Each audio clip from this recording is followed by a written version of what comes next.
Well, good morning. My name is Tom. I come to you from the great state of Maine. Get your copy. Today's the first. We're having the first video in the new fish house. Supposed to be 41 degrees today. So we really don't need a tarp yet wrapped around here, but we can still do a video and talk about the new fish house. It's coming along really good. You saw in the first video, I got the skis built. I got the piece of plywood built. Yesterday, I got all 4 walls assembled, plus the 2 seats.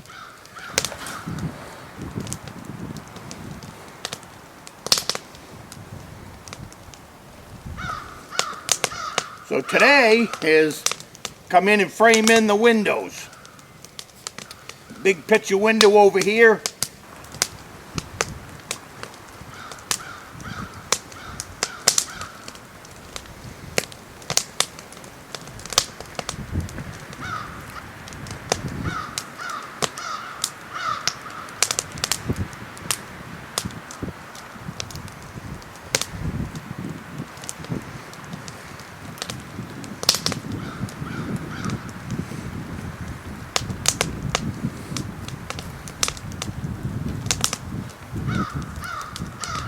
It is 45 inches by 36 inches. So that's a really nice window. That will heat this place just like a greenhouse. All the rest of the windows this time, I'm going to put a window in that wall, a window in this wall. I always put a window here and a window here. I wait to cut the hole in the floor for when my seat is in, and also I wait to measure for the windows until my seat is in, because then I can sit here and I can do this because I want the window to be dead center to my eyes. And what I like on my floor is I want to be able to sit back in my seat, and I want the tip of my jig stick to land in the center of the hole that we put in for jigging.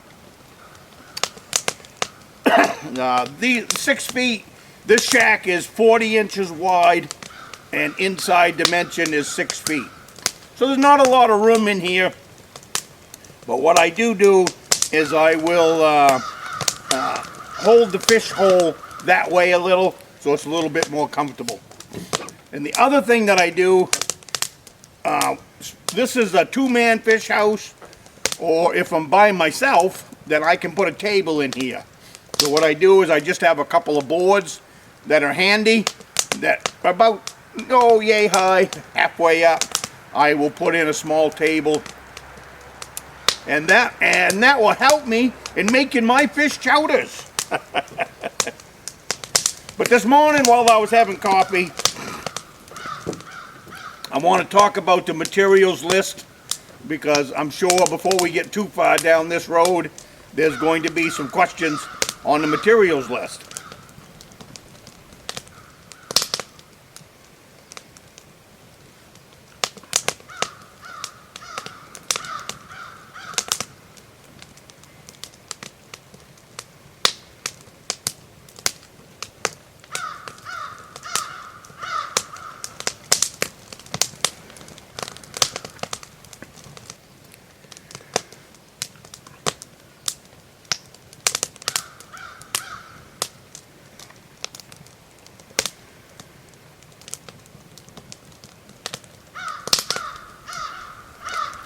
And I've never really kept track of the materials list. I have built more fish houses than I got fingers on my hands in the course of 50 years. I've arrived at this design because it's the simplest, it's the cheapest, and it's the lightest. And for me, it's been the most durable. But weight, how much the thing weighs has always been a factor in building fish houses. You can make them so that it takes 2 6-wheelers to pull them out. You can make them so it takes a bulldozer to pull them out. You can make them so it takes 4 or 5 guys to put them out on the ice. And that's fine and good if you have that many people that are handy. At the beginning of the year, lots of people handy to put it out. At the end of the year, not quite so much. But anyways, I've always wanted to make my fish houses light and portable. This fish up at the Rustic log cabin, because of the distance between here and there, I only put them out while I'm there. Like if I'm going to be there for a month, then I'll leave it out for a month. And that sounds kind of crazy, but back in 2020, during COVID, I fished 28 days in a row. That was great. But because the fish houses were mobile, I didn't have to fish 28 days in the same spot. It takes me 4 days in one spot to say that I fished that spot. What do you mean? What do you mean there, East Grand? What do I mean? Well, there's 4 sides to a fish house. So if you take this fish house out in a spot, you can fish that way. You can fish, let's go east, west, south. This window always points south. So most of the time, this is where I fish south. One day to fish south. The next day to fish west. The next day, fish east. Fish north. So you got 4 sides to this fish house. So you got 4 different directions that you can run your traps out. And if you find a side that works better, then you might want to stay there longer. But, you know, we scout for deer hunting. Well, fishing is no different. You've got to scout for fish. If you want to be serious about it, my ice fishing happens way back in May when I'm fishing. I start scouting then. I'm scouring the bottom with my depth finder. I'm learning the bottom of that lake like the back of my hand, because that's going to help you come January and February and March for fishing. So we'll get into that as this series goes along. But like I said, I always get sidetracked a little bit. Maybe it's something in the coffee, I don't know. I just always get sidetracked.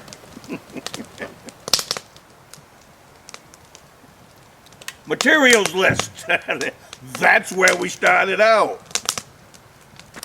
You could probably blame Enos. You could probably blame Jeff from Pennsylvania. You could probably blame a whole bunch of people for getting me sidetracked. Oh, goodness. All right, let's talk about materials. The skis. 2x8 by 8 feet. That's it, 2 of them. Go to Lowe's, Home Depot, pick out the cleanest one you can get. Sort through the pile. Be a contractor. I'll go through half a pile and leave the crap on the floor before I'll put it in my wagon to come home. If you look at these 2x4s, these are some pretty nice 2x4s. Hardly a knot in them. Hardly any wane on the sides of them. Beautiful for ripping down. All right, so you got 2 skis. 2 inches, they're 2 inch by 8 inches by 8 feet. On top of that, I placed a piece of 1/2 inch CDX plywood. Now, in the very first beginning, I said I used 1 1/4 screws for the floor. I got to take that back. I actually used 2 inch sheetrock screws for the floor. All right, they got a little bit better bite. This was an odd piece of plywood on this particular one. It was something else. I really don't care. It was cheap. 1/2 inch CDX plywood was $45 a sheet. This piece of plywood was, I forget the number, but it was a little bit bigger than 1/2 inch. And it was $25 a sheet. So since I only need 1 sheet to make up my floor, of course I went with the $25 sheet. and pay attention, because every piece that you use in this, that you cut, is going to go somewhere else in this fish house. So nothing is scrap wood. When you cut your floor down, this is a 6-foot floor. So that gave me 2 feet left over. That's the back to my bench. And that's all I need. Now I ripped these down to 10 inches because I didn't need the whole, again, saving a little weight, I didn't need the whole 12 inch. And then more than that, my table saw that I bring out here only cuts a 10 inch. So another reason, but this is plenty. I am setting on a 1 inch hemlock board, some leftovers that I had. So the hemlock board that I'm setting on, I did not have to purchase. I purchased 20 2x4s by 8 feet, 20 of them. Now, I meant to have it with me, but I'll add it to the video later. When you rip these 2x4s down, you're gonna get 3 pieces out of 1 2x4. Like I said, nothing is scrap. You're gonna get 2 studs, which makes up your walls, but then you're gonna be left with a 1/4 inch strip. It's right here. When you rip a 2x4, 1.5 inches, you get your 2 1.5 inch 2x4s for wall studding, and then you're left over with this 1/4 inch piece. That's what I use to strap on my 20 mil top with that piece of batten strip right there. So nothing goes to waste. Everything that you're cutting up, set it aside, and it becomes part of the fish house as the fish house build goes along. If you cut it exactly at 1.5 inches, that makes this exactly 1.5 inches by 1.5 inches with a 1/4 inch strip left over on absolutely every 2x4. So when I rip 20 2x4s, I'm going to end up with 20 8-foot 1/4 inch batten strips. Those are the secret to keeping the tarp tight and keeping it durable for approximately 15 to 20 years. At 15 years to 20 years, depending on sunlight and how much sun they've gotten, is when I'll reskin these fish houses. But how they last so long is you staple on your 20 mil tarp, and then you go over the outside with this 1/4 inch batten strip on absolutely every surface outside. If there's, and you'll see when we're done, I'll have pieces that go this way. That gets a 1/4 inch batten strip, so does this. And that's what keeps everything tight.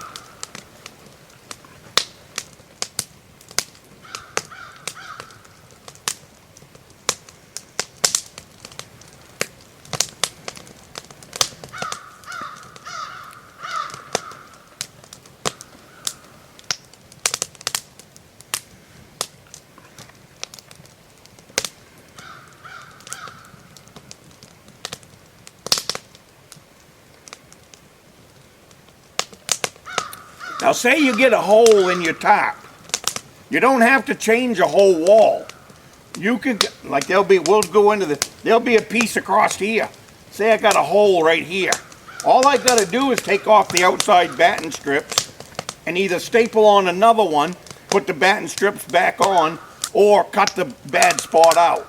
Most of the time I leave it right there and I just put on another piece that size on the outside. Cordless screw gun. The batten strips are held on with 1.25 inch sheetrock screws, so it's really easy to reskin these things and really easy to patch them. When you're done, you'll have pieces of tarp left over. Don't throw them away. Nothing is scrap. That's your repair kit for your fish house if you do get a hole in it. I'm careful. You'll see we'll put on some places to push. There's hand grabbers on these shacks for pushing. It's just like if you was to push a small airplane off an airport. There's places on the plane that you can push on and other places that you can't push. It's the same way with this fish house. Them smaller aircraft are just skun out with some kind of canvas. Well, same deal here with the fish house. we're doing a 20 mil top, so you can't push on it. So I put some grab bars on it for pushing and pulling. And that's all you need, and the top never gets damaged. If you were gonna damage it, might be going down the trail, shoving a stick through it. This particular fish house will be going down through the woods, over the hill and up over the road. So this one might take a little bit more beating, but otherwise than that, no. So what do you need for screws? Let's do that while I'm thinking about it. You need 1 pound of 2-inch sheetrock screws. You won't use the whole pound, but it won't hurt you to have some on the shelf. You will need 4 pounds of 3-inch sheetrock screws. The 3-inch sheetrock screws are what you are going to use for everything.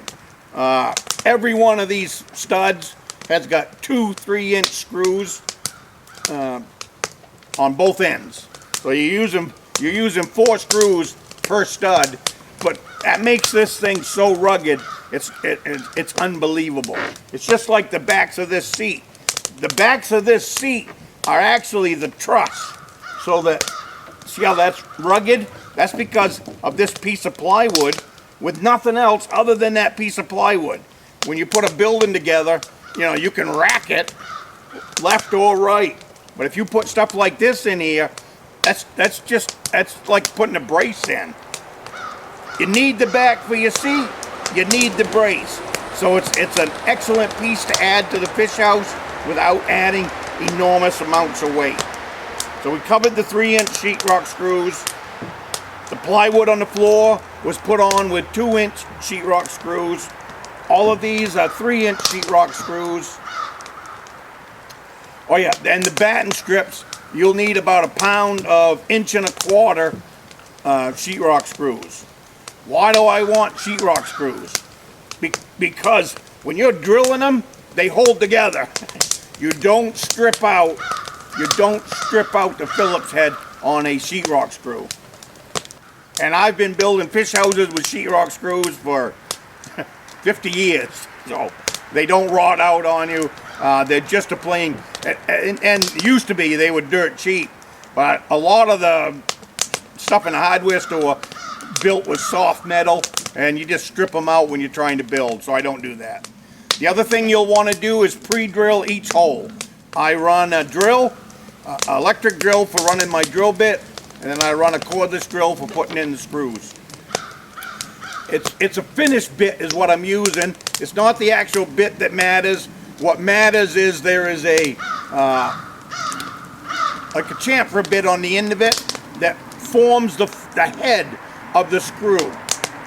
You don't need it if you don't have one. I wouldn't rush out and buy one unless you got one, or you're at, they're not that expensive to buy. But what it does do is it makes a place for that head to sit, so you can screw the head right in flush. If you screw it in too much without having a pre-drill hole, it will split the wall studs, and on the ends of your corners, it will split the corners. Especially where the corner wall stud meets the top plate, it'll split that top plate every time, and now you've lost all of your strength at all. So at a very minimum, you want to drill a hole that's a little bit smaller than the shaft of that whatever sheetrock screw that you were drilling. If you look in a sheetrock screw, you'll see the threads and you'll see the shaft. You want your drill bit the size of the threads, not the size of the drill bit. And then set your drill bit so that you're leaving at least 1 inch for that sheetrock screw to continue on. So you're only drilling down in a certain amount per screw. And however you want to label your bit so you can do that, I use electrical tape, I use masking tape. With this chamfer bit that I have, I use that. But you want to set it up so that you're not over drilling each hole either. But it's very important to pre-drill the hole. So, and I'm going to bring out a couple of tools, lay them in a pile, so you'll exactly see what I'm talking about. These right here are the torque screws that the skis and 2x4s are attached with. This right here is a 2-inch sheetrock screw. The 1/2-inch piece of plywood is attached to the skis with a 2-inch sheetrock screw. This is a 3-inch sheetrock screw. All of the framing, the 1.5-inch framing that makes up the walls, windows, everything from this point forward will get 3-inch sheetrock screws. This right here is the drill bit that I was talking about, with a tapered drill bit that just makes for the head that's on the sheetrock screw. You don't need that tool if you don't want to chase it down. This right here is a 9x64 drill bit that you can buy at Harbor Freight for. You can buy all those for $4. If you drill that hole for all those screws, it's mainly this one right here. You don't need to drill for the 2-inch, and you don't need to drill for the 1.25 inch. You need to drill for the framework one so that you don't split the framework while you're drilling it, and this drill will do it. All right, you can get that right at Harbor Freight. But I kind of just want, and that's it for the materials. And then like I said, then I got a 20 mil top that will form absolutely everything. This window will go in with 1.25-inch sheetrock screws. It's a aluminum window from a mobile home. Well, back in the old days, we had storm windows. They all come with a nice flange all the way around. I will top the building. I'll top the fish house first, and then I'll put the window in over the top of the top, and that holds it tight all the way around. These windows are going to be 8 inches by 10 inches. With just a, and it's easier to show it to you when we get to that point than it is to talk about it. So, but anyways, 10-inch window, 10-inch window, 10-inch window, 10-inch window. So, and that makes it up. So today is winter. Oh yeah, then the roof. Same thing with the roof. There'll be 1.5-inch rafters. Probably those will be about 20 inches on center, give or take. I will bring them flush, and then the same thing up there. I top it with my 20 mil top, and then I go on top of that. And this is not mandatory. I do it because it makes the fish house last longer. I never used to do it, but the sunlight likes to tear the roof up during the summer months on the rooftop. So what I've gone to doing now is putting my top up there, because that keeps this place tight, keeps it airtight from drafts coming in and losing my heat. But then I go over the top of the tarp on the roof with a piece of steel roofing. And the other shacks are less than 3 feet wide. So basically up on the cabin shacks, the steel roofing will cover the entire roof with just one little 6-foot piece. But because I made this one 40 inches wide, I'm going to have to put the steel roofing on regular, up and down. So, but no big deal, and it'll protect the whole building. I will leave it sticking out at least 1 inch all the way around, like a drip edge, so that the water doesn't run down the wall. But after that, then this thing will be around for years and years and years. And the 40 inches is really quite spacious on both sides of me, so that's good. And like I said, this is a 2-man fish house. If you go with more than 2 people, then we take turns sitting in here. Whoever's cold or whoever wants lunch can come in here and sit next to the heater. The buddy heater will be mounted right to this wall under the window, with a shelf that goes across the window, and then we're in business. And then I carry around a one burner cooking stove if I want to have some deer steaks, or I want to have some bear steaks, or whatever. And that's it. And with that table, I can do all that cooking.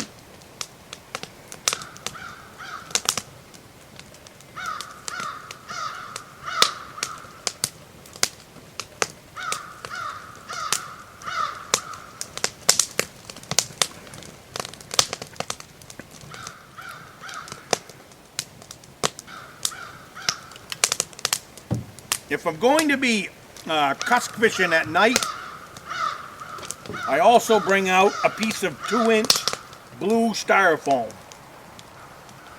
that's just big enough to set on the floor so I can put my feet on it.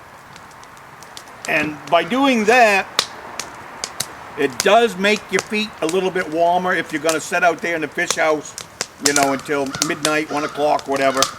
And sometimes I do that just for the fun of it. Just for the fun of it.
Well, just gotta wrap this one up, and I'm gonna get going to putting some windows in.